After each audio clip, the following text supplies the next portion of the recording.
আসসালামু আলাইকুম। এখন আমরা এক্স অর গেট সম্পর্কে জানবো। এক্স অর গেট এটা হচ্ছে একটা যৌগিক গেট। হ্যাঁ, তো এক্স অর গেটের আমরা যদি চিত্রটা আঁকি সেক্ষেত্রে চিত্রটা ঠিক এরকম হবে।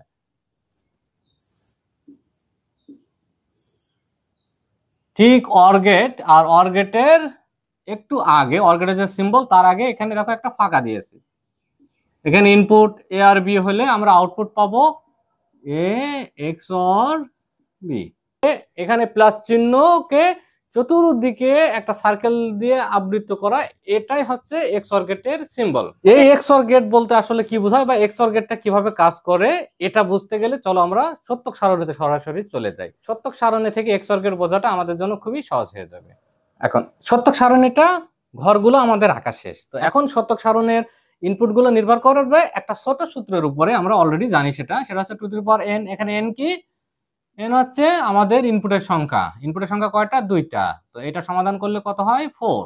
এখন এই 4 এর অর্ধেক পরিমাণ 0 প্রথম ঘরে, অর্ধেক পরিমাণ 1, তারপরের ঘরে এরও অর্ধেক পরিমাণ 0, অর্ধেক পরিমাণ 1, তার মানে একটা 0 একটা 1।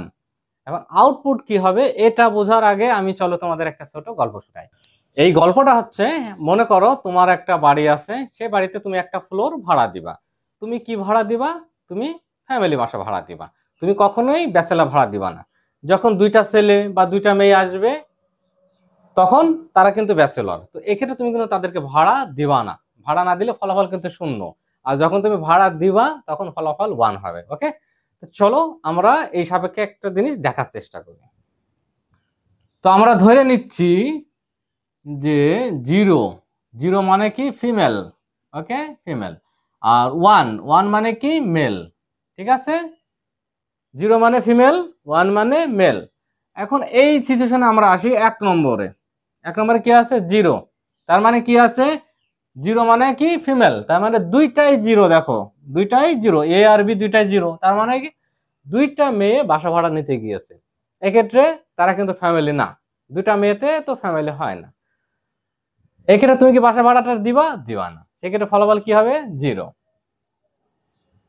আবার 0 আর 1 আছে, তার মানে একটা মেয়ে আর একটা ছেলে বাসা ভাড়া নিতে গেছে। তাহলে এক্ষেত্রে কি? তারা কিন্তু ফ্যামিলি। এখন তুমি কি বাসা ভাড়া তাহলে দিবা? তুমি তো ফ্যামিলি পেয়ে গেছো, তুমি অবশ্যই বাসা ভাড়া দিবা, কারণ তুমি তো চাওই ফ্যামিলি বাসা ভাড়া দিতে। তুমি কোনো প্রকার ব্যাচেলর বাসা ভাড়া দিবা না। এক্ষেত্রে ফলাফল কি হবে? 1। 2 নম্বর গেল। এখন আসি 3 নম্বর ধাপে। 3 নম্বরে একটা ছেলে একটা মেয়ে বাসা ভাড়া নিতে গেছে। এক্ষেত্রেও কিন্তু তোমার শর্ত ফিল আপ করছে। একটা ফ্যামিলি বাসা ভাড়া নেওয়ার জন্য তারা গেছে। একটা ছেলে আর একটা মেয়ে বাসা ভাড়া নিতে গেছে। এক্ষেত্রে তারাও কিন্তু ফ্যামিলি। তো তুমি আলটিমেটলি বাসা ভাড়া কিন্তু দিবা। তাহলে ফলাফল কি হবে? 1। এখন 4 নম্বর ধাপে আসে। 4 নম্বর ধাপে দুইটাই 1, তার মানে দুইটা ছেলে, এ আর বি দুইটা ছেলে তোমার বাসা ভাড়াটা নিতে গেছে। তো তারা যেহেতু দুইটাই ছেলে, তার মানে তারা ব্যাচেলর বাসা ভাড়া নেবে। তো তুমি তো ফ্যামিলি ছাড়া বাসা ভাড়া দিবা না। তো এক্ষেত্রে কি হবে? ফলাফল 0।